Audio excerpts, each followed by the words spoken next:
todos los que nos siguen a través de las redes sociales, sea el momento en el que usted está escuchando este mensaje, mañana, tarde, noche, según la ubicación de este hermoso planeta llamado Tierra, Dios esté tocando, abriendo su mente, su alma, su espíritu, dividiéndolo en dos, hasta producir aquello para lo cual Dios envía esta palabra. El texto que quiero compartir en este momento se encuentra en el libro de San Lucas, capítulo 1. Vamos a leer desde el verso 26 en adelante. Lleva por título la anunciación o el anunciamiento del nacimiento de Jesucristo. Un texto que muchas veces hemos leído y que conocemos, pero que Dios en esta oportunidad quiere darnos algo más, quiere mostrarnos algo más de lo que Él tiene preparado para usted y para tu casa en medio de este tiempo, de esta generación, de esto tan lindo que es lo que Dios quiere hacer con cada uno de nosotros.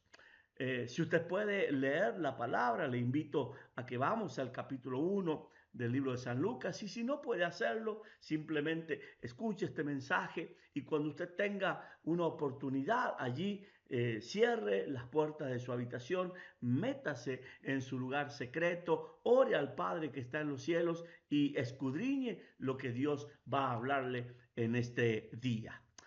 Dice el versículo 26 de este pasaje: al sexto mes, el ángel Gabriel fue enviado por Dios a una ciudad de Galilea llamada Nazaret.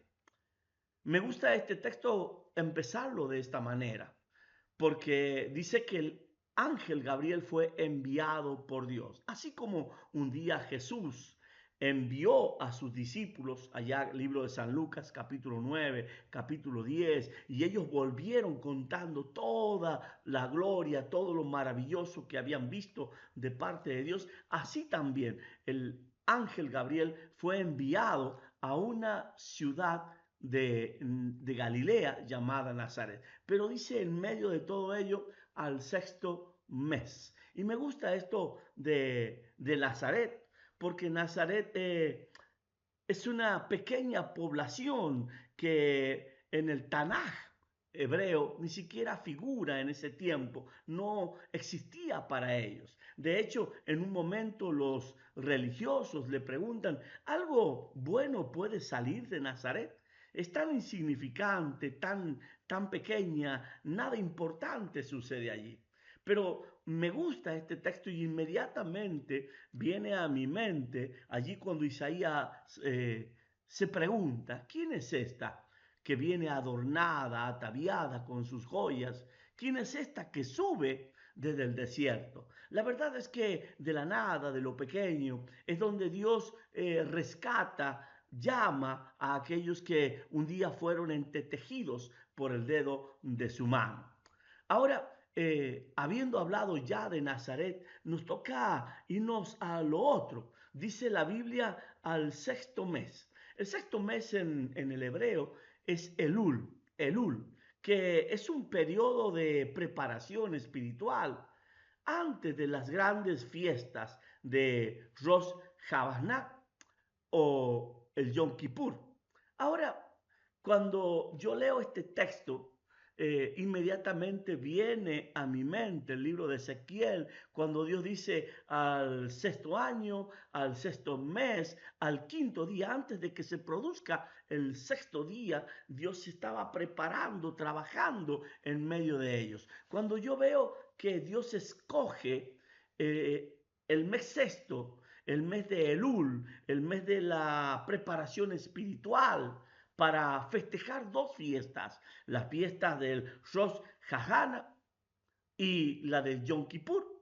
Y allí está Dios escogiendo en medio de ese preparamiento espiritual, enviar a la casa de un descendiente de David. Y dice que este ángel Gabriel tiene que irrumpir en ese mes, en el mes del arrepentimiento, de la reflexión. Es un tiempo para revisar las propias acciones y corregir los errores. También el Rosh Hashanah se considera un periodo para prepararse espiritualmente para el juicio de Dios. Es importante que nosotros entendamos esto para comprender por qué el ángel Gabriel irrumpe en el lugar donde hay una virgen. Ahora, también tiene que ver con la reconciliación. Tradicionalmente se busca pedir perdón entre otras personas, reparar errores, reparar relaciones y también tiene que ver con la búsqueda de Dios. Existe una conocida expresión asociada a Elul y está en este texto hebreo. Ani ledodi bedodi li. Ani dedodi bedodi li. Que quiere decir nada más que yo soy de mi amado y mi amado es mío. Es una visión como imagen de la cercanía de Dios. Yo soy de mi amado y mi amado es mío. Todo eso tenía que ver el mes sexto.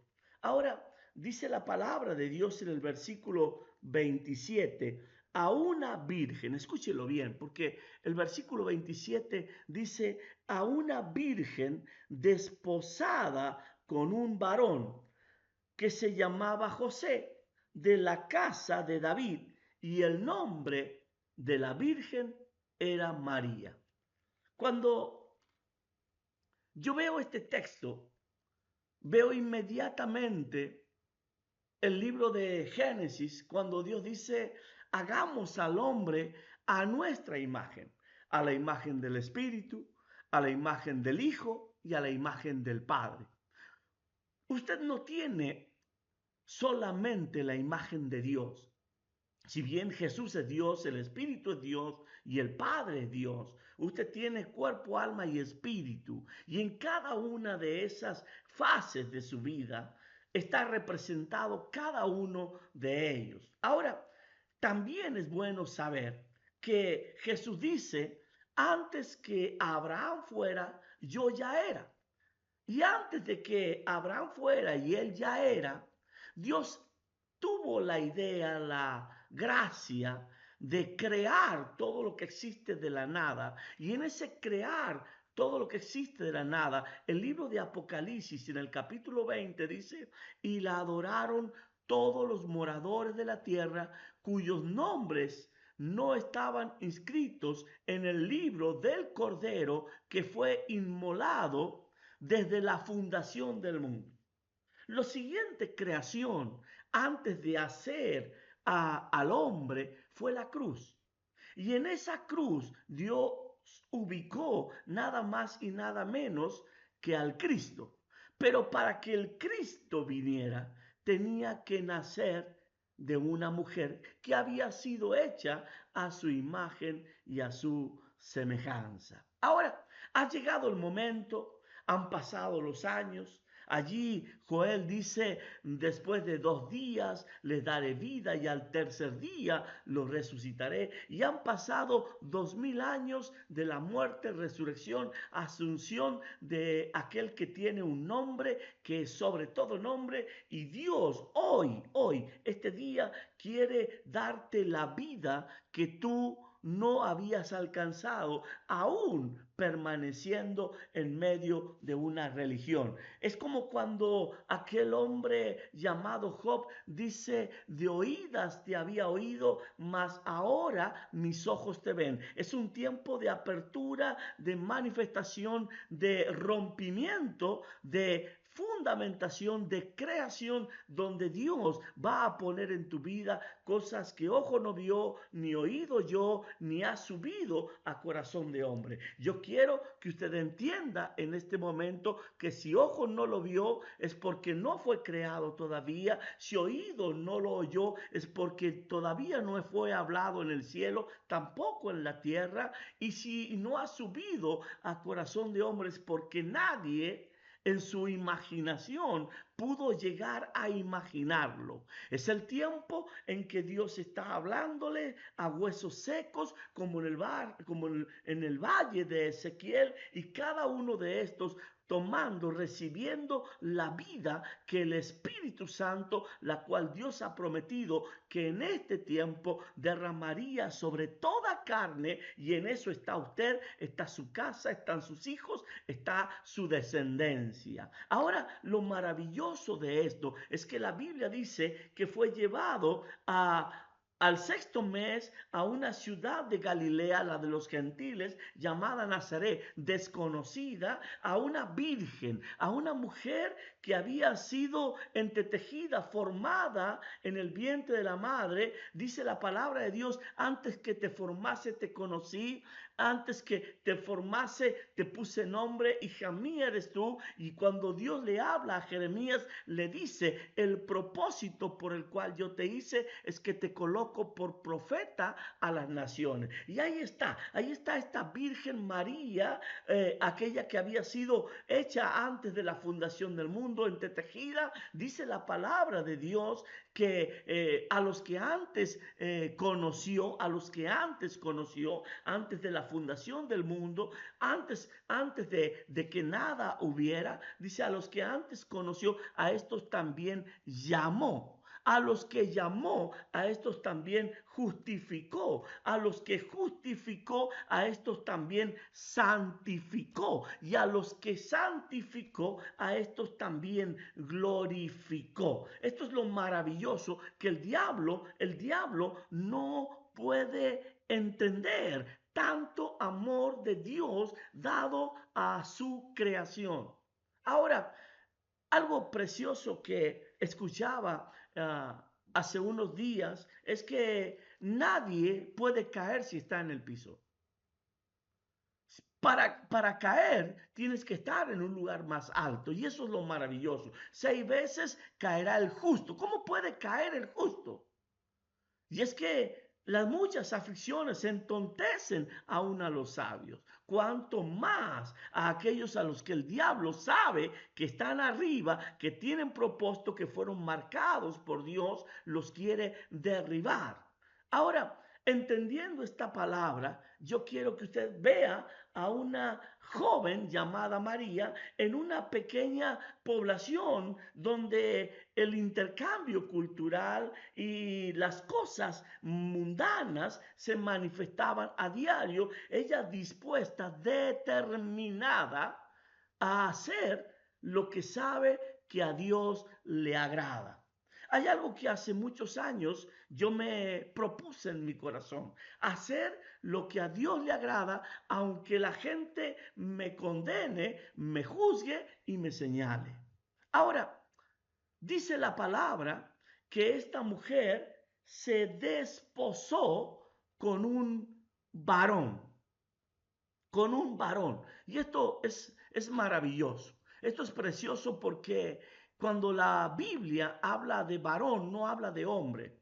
Y yo quiero que usted vea a este gran profeta, este maravilloso profeta a los ojos de los hombres y de todo aquel quien no ha querido tener la unción de Elías. Ahora, pasa el tiempo, Elías avergüenza a los profetas de Baal, a los profetas de Acera, y de pronto este gran profeta se encierra en una cueva y Dios le dice: ¿qué haces aquí, Elías? Yo no voy a predicar de Elías en este momento, pero sí tengo que decirle que Dios le dice: Elías, vas a ser sacado. Te va a ser quitado el manto, vas a salir al mejor estilo de Enoch, vas a salir por la puerta grande, vas a ser arrebatado, pero yo ya me he escogido un varón. Esto, esto me pega, me impacta, porque con toda la grandeza que Elías tenía, Elías no era varón, porque lo dice la Biblia.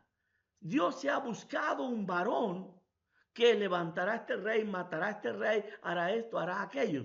Tú no tuviste lo que el varón tiene. Ahora, ¿Qué es un varón? La Biblia dice, velad en el libro de Primera de Corintios, capítulo 16, allá por el verso 13, dice, velad, estad firmes en la fe, comportaos varonilmente y esforzados. Algunos puntos de esto es que todo varón judío estaba obligado a cumplir el misbot. Esto significa los mandamientos de la Torá. La circuncisión, el Brit Milá, es uno de los signos fundamentales de la alianza de Abraham con Dios. Ahora, esto se hacía tradicionalmente al octavo día. El varón tenía que formar una familia y cuidar de ella. El matrimonio, la paternidad y la transmisión de la tradición tienen un lugar importante en el varón judío. Estudiar la Torá. Tradicionalmente el estudio de la Torá ha sido una de las grandes responsabilidades religiosas de los hombres. Ser ejemplo moral debe practicar la justicia, la misericordia, la honestidad y dominio de sí mismo. Ahora, varón es aquel persona que determina una cosa y en esa cosa es firme. Es firme, no se mueve, es estable, permanece. Aunque la tierra tiemble, yo no temeré. Es varón. Varón era Eliseo, el hombre que podríamos decir hasta testarudo. Un caso Pedro, un hombre que en medio de la tempestad, si eres tú, manda y yo voy, y se lanza de una barca a caminar sobre las aguas de un mar turbulento y tapado por neblinas en medio de una tormenta, una cosa que a los ojos normales de la gente es locura. Ya lo sé, la Biblia dice, esto es locura para los que se pierden, más para nosotros los que creemos es poder y poder de Dios. Pero Eliseo era un hombre que en medio de la generación, de la tierra en la que él vivía, se determinó. Yo voy a cosechar, voy a sembrar y voy a cosechar. Y se ve que el lugar donde él estaba sembrando para cosechar era piedra, era duro, era árido, era firme, era tierra que no estaba acostumbrada a dar fruto. Pero sin embargo, él no usó una yunta de bueyes. Era imposible trabajar esa tierra con una yunta. Así que él puso 12 yuntas de bueyes. Esta tierra me va a dar fruto, no importa cuánto esfuerzo, trabajo, determinación a mí me lleve. Y ese hombre es el que Dios escoge, elige, porque es varón. Ahora, la Biblia me habla acerca de Saúl. Era el más espectacular, el más grande, el más fornido. La gente quería a Saúl. Pero Dios no llamó varón a Saúl.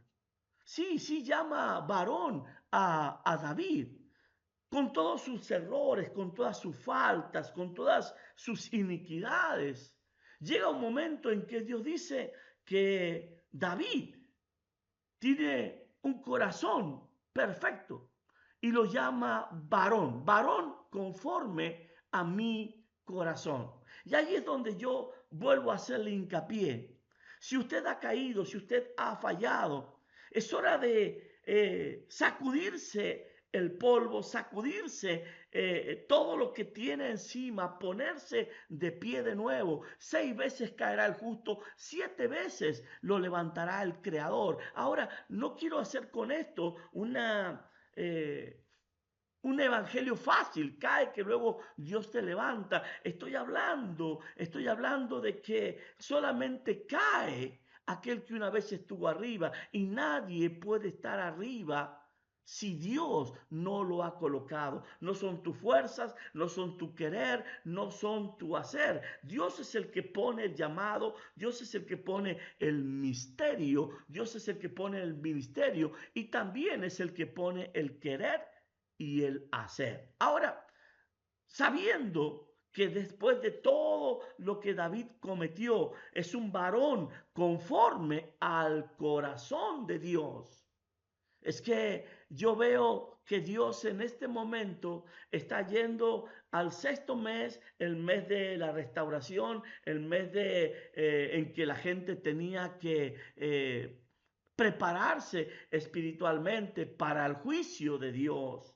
Para el juicio de Dios. Era un momento, un mes donde se anunciaba también el año nuevo judío, donde se terminaba un ciclo y se empezaba otro ciclo. De hecho, la palabra misma lo dice, el año de la buena voluntad del Dios nuestro. El año pasado ya pasó, la mala voluntad de Dios se acabó, por la noche será el lloro, a la mañana vendrá la alegría, y ahí estaba ese nuevo nacimiento a un día donde las cosas viejas pasan y todas son hechas nuevas. Ahora dice a una virgen desposada con un varón. Me encanta, me gusta esta unidad. Me gusta cuando Pedro y Juan subían juntos a orar. Me gusta cuando Jesús dice, vayan de dos en dos. Si uno cae, el otro lo levanta. Dios sabe que puedes caer porque sabe que te ha colocado en lugar donde tú, por tus fuerzas, por tu conocimiento, por tu sabiduría, no puedes prevalecer. De pronto, Simón, el que ahora se llamaba Pedro, el que ayer había confesado que Jesucristo era el Hijo de Dios, ahora Jesús le está diciendo al que está tomando la boca, los ojos, los oídos de ese Pedro, le dice, apártate de mí, Satanás. Señor, ayer me decías, bienaventurado eres Simón, hijo de Jonás, porque no te lo reveló carne ni sangre, y hoy me llamas Satanás.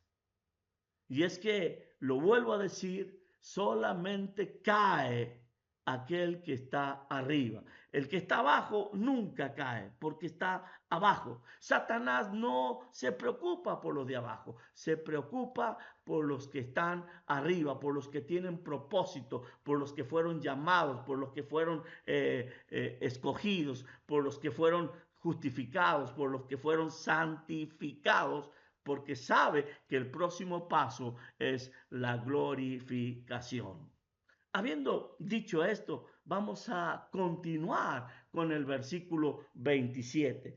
Dice la palabra de Dios a una virgen, a una mujer que tenía determinación. La palabra nos enseña, determinarás una cosa y esta te será firme. No te muevas ni a diestra ni a siniestra. Permanece en la fe, permanece en el llamado, permanece en la dirección. Puesto los ojos en Jesús, no miro hacia otro lado. Ahora, dice, de la casa de David, y el nombre de la Virgen era María.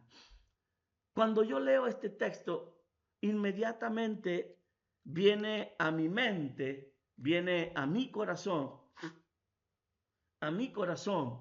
ese texto del libro de San Lucas, el rico y Lázaro, el rico y Lázaro, libro de San Lucas capítulo 16.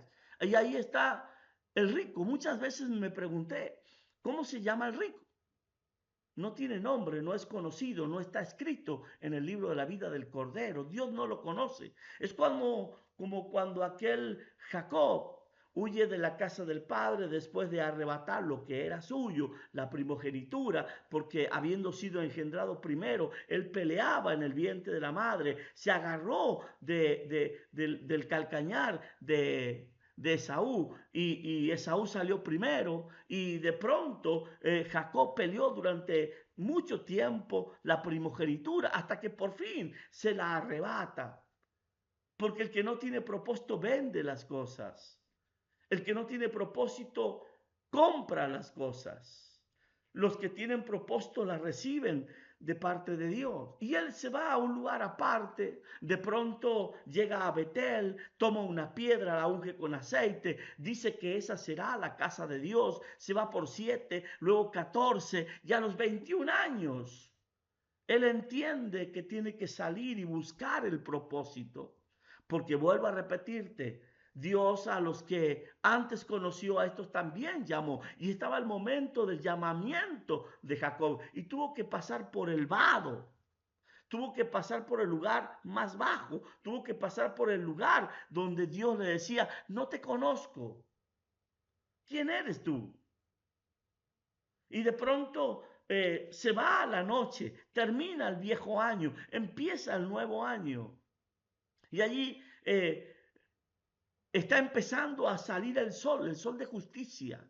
Cristo, no te dejaré si no me bendices. Suéltame porque ya raya el alba, ya viene el Mesías, ya viene la luz. Amanece un nuevo día y con él se renuevan todas las misericordias. El año viejo ya pasó, se ha oído la voz de la tórtola, el invierno quedó atrás.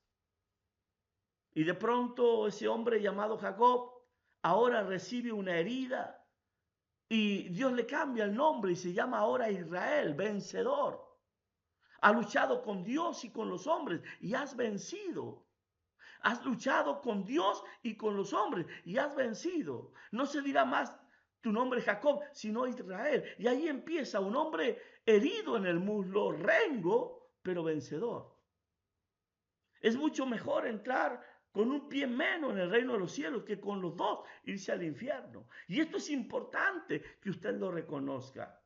Esto es importante que usted lo vea, porque allí es donde empieza la transformación. Y de pronto, y de pronto, este Jacob ahora se transforma en vencedor. Y me gusta que el verso 28 diga lo siguiente, y entrando el ángel donde ella estaba, y entrando el ángel donde ella estaba. Sé que la palabra de Dios nos enseña, nos exhorta a buscar a Dios en todo tiempo, a buscar a Dios en todo momento, de mañana, de tarde, de noche. Es importante buscarlo, pero también es importante saber que es Él el que nos busca a nosotros. A los que antes conoció, a estos también llamó. ¿Cuándo te conocí? Libro de Jeremías, capítulo 1. Antes que naciese, te conocí, te puse nombre, dije, hijo mío, eres tú. Te di por profeta a las naciones. Todo el plan creado desde antes de la fundación del mundo. A un joven que vivía llorando. Envía otro, busca otro. Y dice la palabra de Dios que entró donde ella estaba. Nosotros nos imaginamos a María orando de rodillas en su habitación, pero también puede ser barriendo su casa.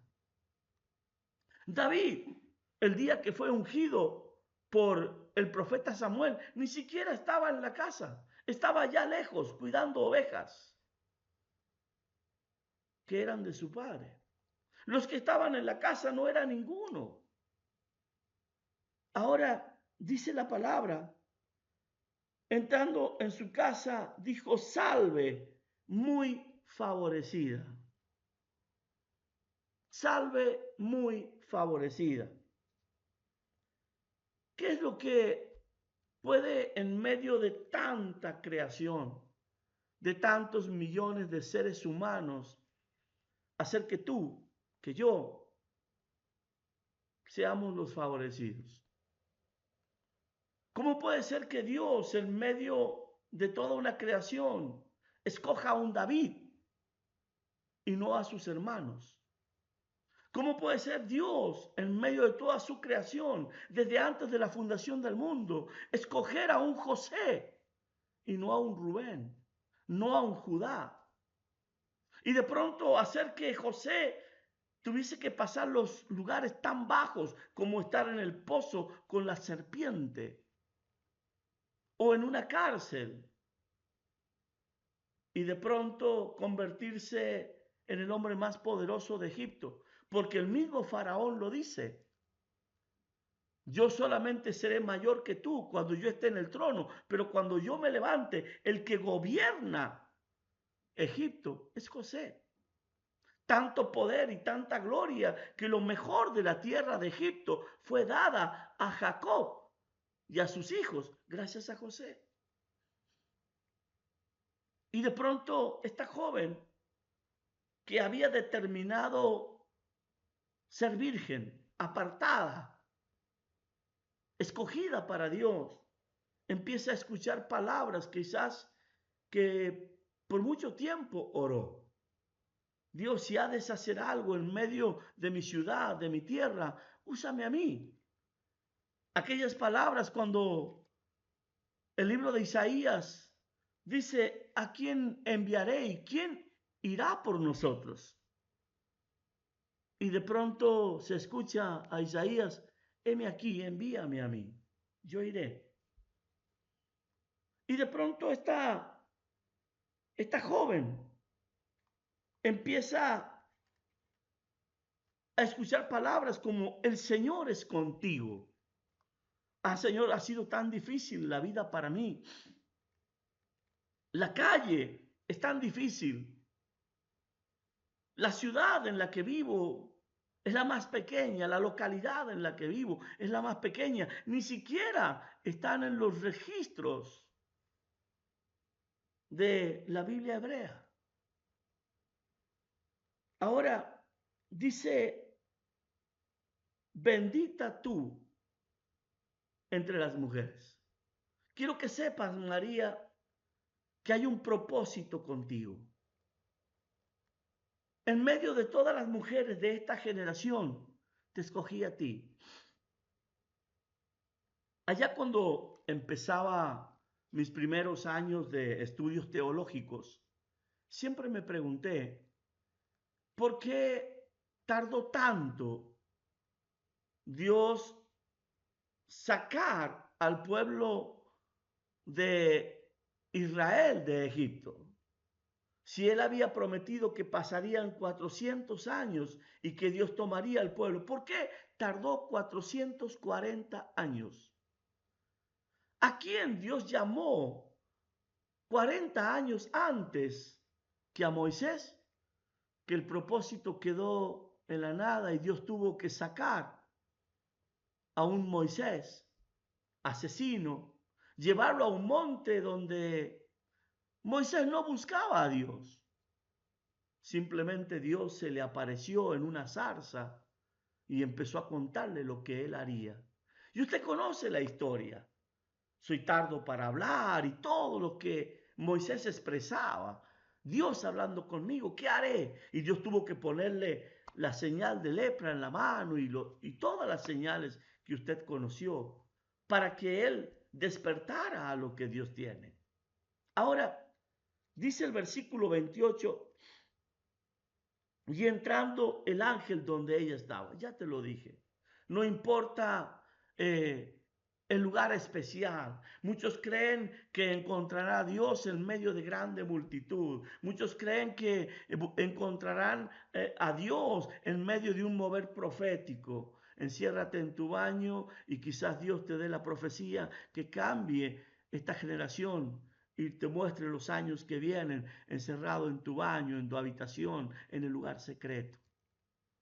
Versículo 29 dice la palabra de Dios, mas ella cuando le vio se turbó por sus palabras y pensaba, ¿qué salutación es esta? Versículo 13. Entonces el ángel le dijo, María, no temas, porque has hallado gracia delante de Dios. ¿Cuál fue el temor, el miedo que expresó María? Porque dice, se turbó por sus palabras. El ángel, bienaventurada, bendita tú entre las mujeres. de pronto, en medio de todo su querer, producen un miedo. Recuerdo hace varios años atrás, cuando en medio de un mover profético, de una reunión, el profeta se acercó a mí y me dijo, si me dices que sí, si me dices que sí, y lo repitió 2 o 3 veces, no podrás volver nunca más atrás. E hizo un silencio esperando de mí una respuesta. La verdad es que tuve una idea acerca de lo que Dios estaba dándome en aquella oportunidad, pero también no me di el costo de lo que eso me llevaría. Y yo dije, sí. A la verdad es que en ese momento Dios venía hablando a mi espíritu manifestaciones que haría en este tiempo. Anuncié caídas de presidente, profeticé que presidentes llegarían, hablé sobre la muerte de uno, anuncié la muerte de otros. Y de pronto empezó todo eso a producir en medio del cuerpo de Cristo un alejamiento hacia esta persona, hacia este siervo, hacia este profeta.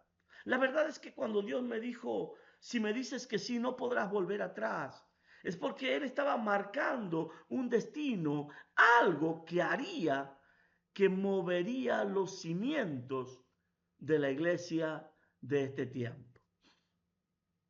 Es lo que Dios estaba haciendo con esta mujer.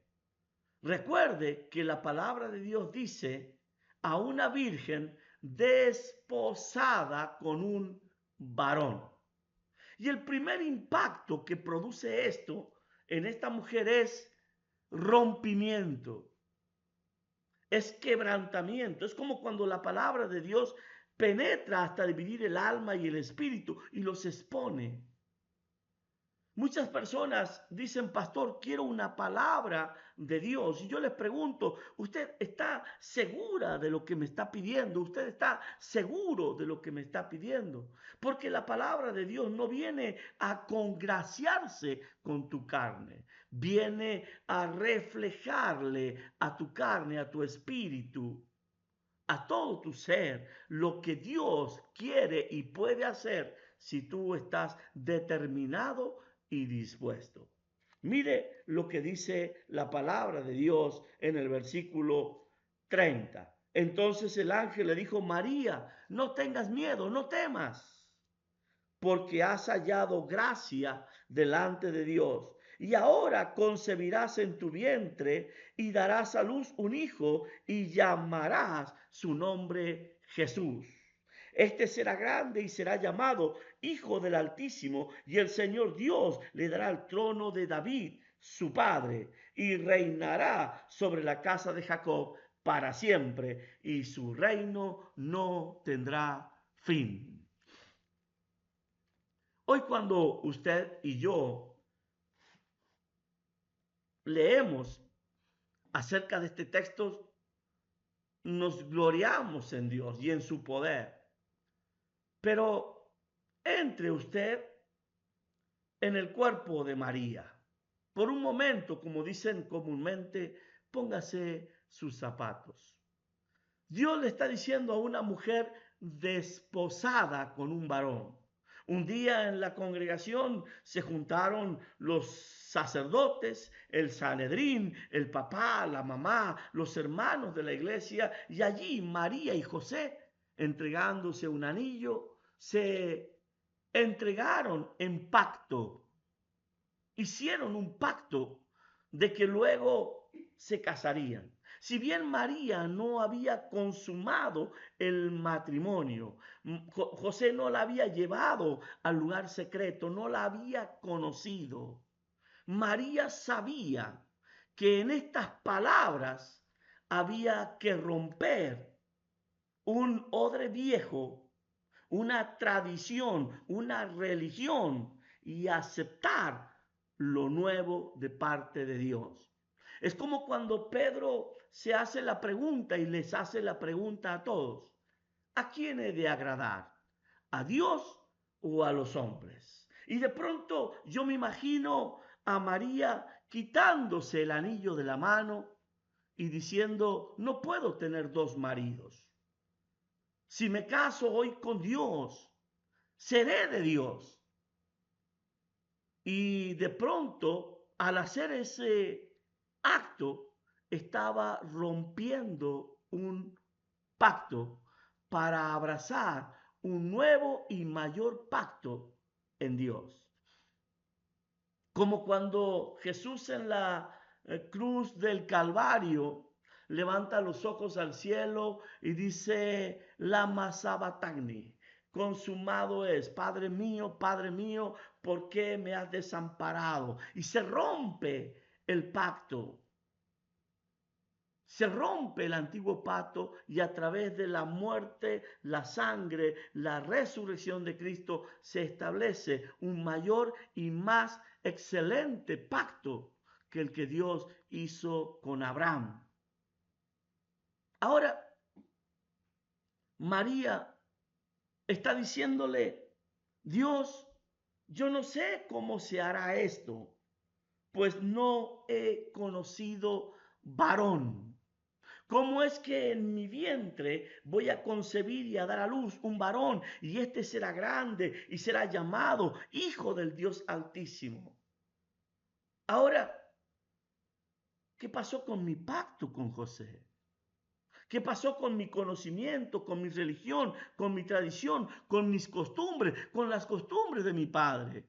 No quiero llevarlo a usted a ese tiempo, pero por esta pequeña o grandes cosas, una joven podría ser apedreada y muerta. Y ella dice ahí: hágase conmigo como tú quieras. Y es lo que Dios está necesitando en medio de este tiempo para que se cumpla la palabra de Dios. Después de 2 días les daré vida. Han pasado 2000 años desde que Jesús triunfara sobre ellos en la cruz, exhibiéndolos públicamente, triunfando sobre ellos y recibiendo un nombre que es sobre todo nombre. Y esa iglesia gloriosa, cuya gloria postrera, la de los últimos tiempos, será más grande, mayor que la de los primeros. Es la iglesia a la que Dios dice que verá cosas que ojo no vio, no fue creada, no se sabe, no está en los cielos, no está en la tierra. Cosa que oído no oyó, no ha sido predicado, se predicará. No ha subido a corazón de hombre. Nadie se lo puede imaginar. Es tan grande, tan espectacular, que Dios nos enseña en el libro de Isaías que se desvanecerá el conocimiento de los entendidos, de los sabios. Y de pronto Dios nos va a excitar, a provocar nuevamente con esos lazos de amor gloriosos. Me gusta cuando el apóstol Pablo dice: conozco a un hombre, no sé si en la carne o en el espíritu. Sé que estaba dividida, entiéndalo al pasaje, estaba dividida mi carne y el espíritu. Subió al cielo, vio cosas inefables que no le he dado a hombre contar. ¿Qué es lo que Pablo vio? ¿En carne o espíritu?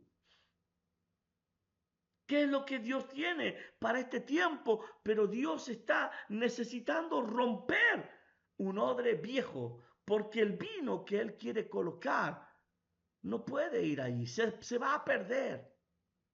Ese hilvanar con hilo nuevo no se puede hacer en remiendo viejo, porque tanto lo uno como lo otro se pierde, se rompe. Pues Dios viene con cosa nueva que ojo no vio. Y solamente será revelada, será dada a los que están dispuestos y no tienen miedo. Dice la palabra de Dios. Entonces, versículo 34, María dijo al ángel: ¿cómo será esto? Pues no conozco varón. Respondiendo el ángel le dijo, el Espíritu Santo vendrá sobre ti, y el poder del Altísimo te cubrirá con su sombra. Por lo cual también el santo ser que nacerá será llamado Hijo de Dios. Este texto es revelador. Este texto es maravilloso. Él dice, el Espíritu Santo vendrá sobre ti. Me gusta cuando aquellos 120 se van al aposento alto, oran por 50 días. Y de pronto, mientras ellos están allí, sopla un viento y se les aparece lenguas como de fuego. Y empiezan a hablar en otras lenguas, a emborracharse en espíritu. El Espíritu Santo tomando posesión de ellos. Como cuando Jesús es llevado al desierto y allí 40 días peleando con el demonio, intercediendo, orando. El Espíritu Santo viene sobre él. Me gusta cuando la Biblia dice, el Espíritu Santo vendrá sobre ti. Cuando alguien está sobre ti es porque te ha cubierto como la gallina cubre a sus polluelos. Es porque ya no es tu autoridad, ya no es tu querer, ya no es tu hacer. Es el Espíritu Santo rodeándote por delante, por arriba, por detrás, por debajo, haciendo lo que Él quiere. Es cuando se cumple la palabra, vendremos a ti y haremos morada contigo, pero ahora te ha cubierto. Y luego dice, y el poder, dice la palabra de Dios, y el Padre te cubrirá con su sombra. Y el Altísimo, el Padre eterno, te cubrirá con su sombra. Qué diferente es esta iglesia que está naciendo el sexto mes, el mes de Elul, el mes del año nuevo, el mes de el prepararse espiritualmente para el juicio de Dios. Cuando hoy los hombres buscan coberturas espirituales, paternidades, sombra de hombres, conocimiento de hombres. A nadie llamarás padre, pero ahí hay apóstoles diciéndose padres espirituales.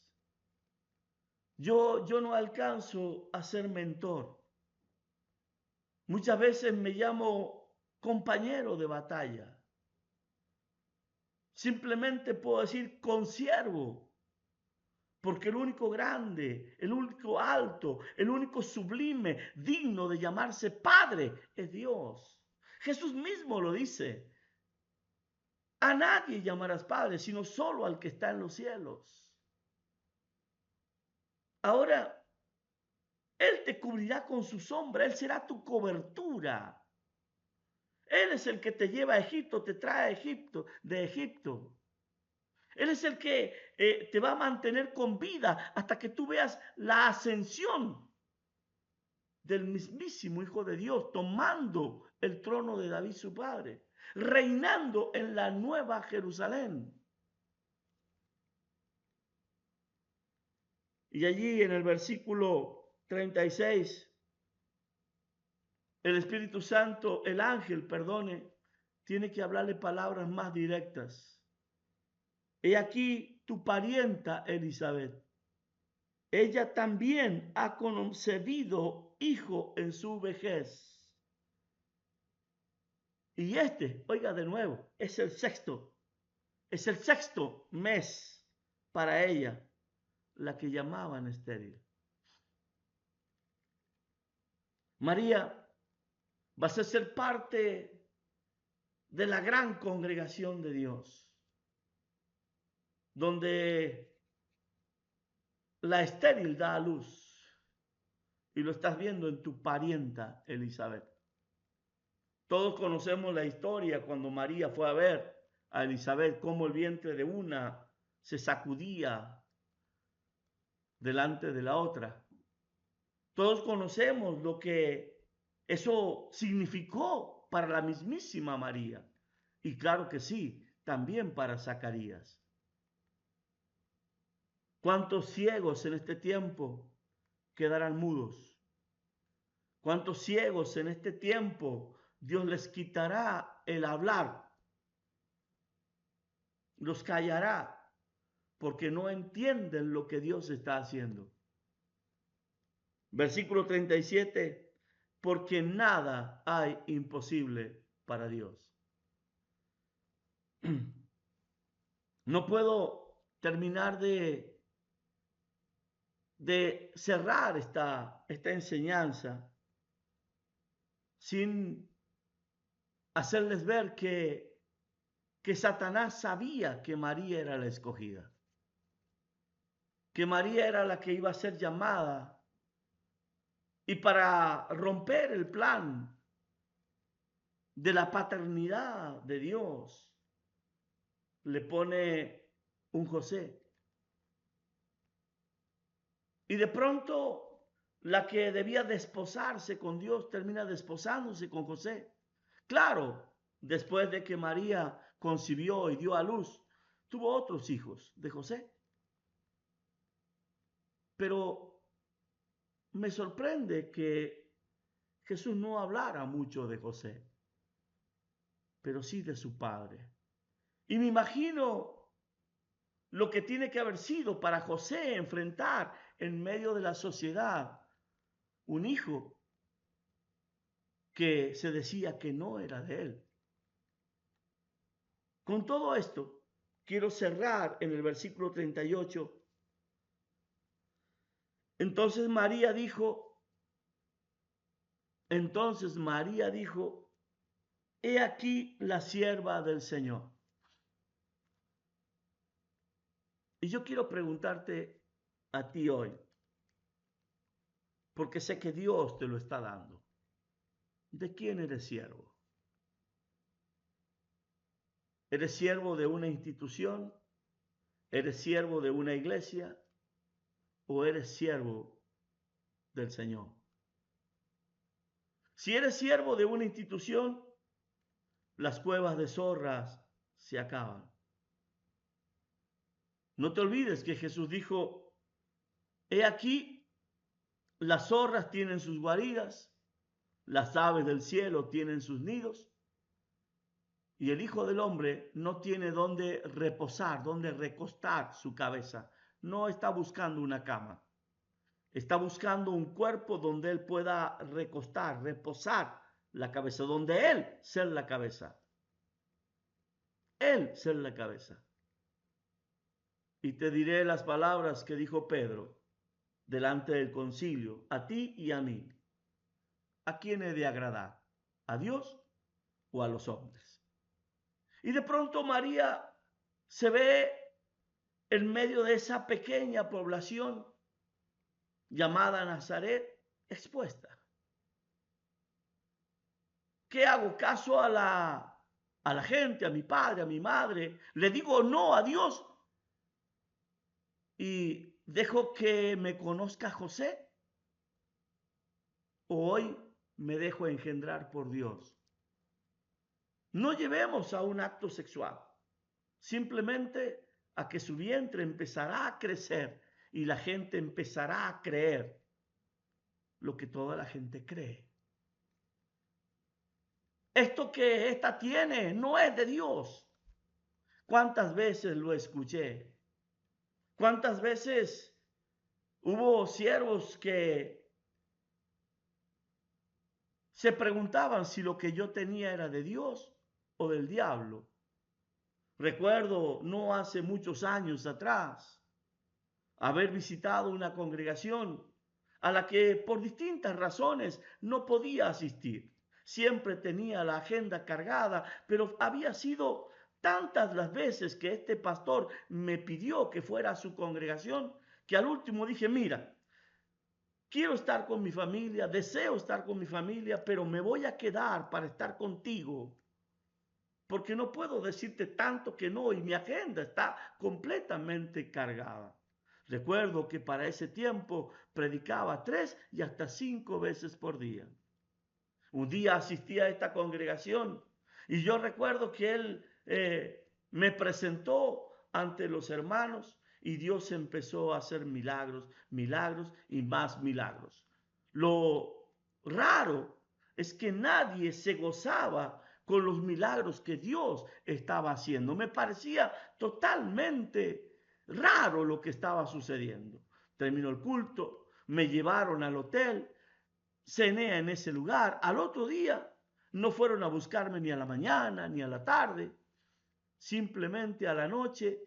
A las 8 empezaba el culto, así que a las 8:15 pasaron por mí en el hotel, me llevaron a la congregación. Cuando llego a la congregación ya estaba prácticamente el momento en que me iban a llamar para que yo predicara. Recuerdo que subí a la plataforma, tomé el micrófono y en el momento en que el pastor me entrega el micrófono, se vuelve hacia atrás y me lo vuelve a quitar. Y me dice, usted no puede predicar así. Y empieza a pedirme perdón. La verdad es que yo le había dicho a Dios que se burlara de usted, que lo avergonzara, porque todos esos milagros, los cuales hemos visto en esta ciudad, decíamos que era del diablo. Así que ayunamos, todos los hermanos que están aquí, todos son testigos. Pero Dios anoche nos tapó la boca. Mi esposa recibió un milagro, mi hija recibió un milagro. Aquí hermanos dan cuenta de que Dios hizo milagros. Yo abracé a ese pastor y le dije, doy gracias a Dios por hombres como tú, que quieren y tienen celo por lo que es de Dios. Pero ahora tendrás que tomar una determinación. ¿Qué vas a seguir predicando? Recuerdo que estuve 3 días con esa congregación y al final de la campaña el pastor me preguntó, pastor, ¿ahora qué predico? Y yo le dije, habla de Cristo y de este resucitado. Haz milagros, sana a los enfermos y habla menos. Y es que hoy en día las congregaciones están llenas de enseñanzas, poca revelación y muy poca manifestación. Me gusta cuando Pablo dice, mis palabras, mi predicación no fue con palabras de humana ciencia o sabiduría, fueron con demostración del Espíritu y del poder. Y es que ese es el reino de los cielos. Esa es la manifestación gloriosa de Dios traída a los hombres. Es aquel sexto mes donde la gente decía, yo soy de mi amado y mi amado es mío.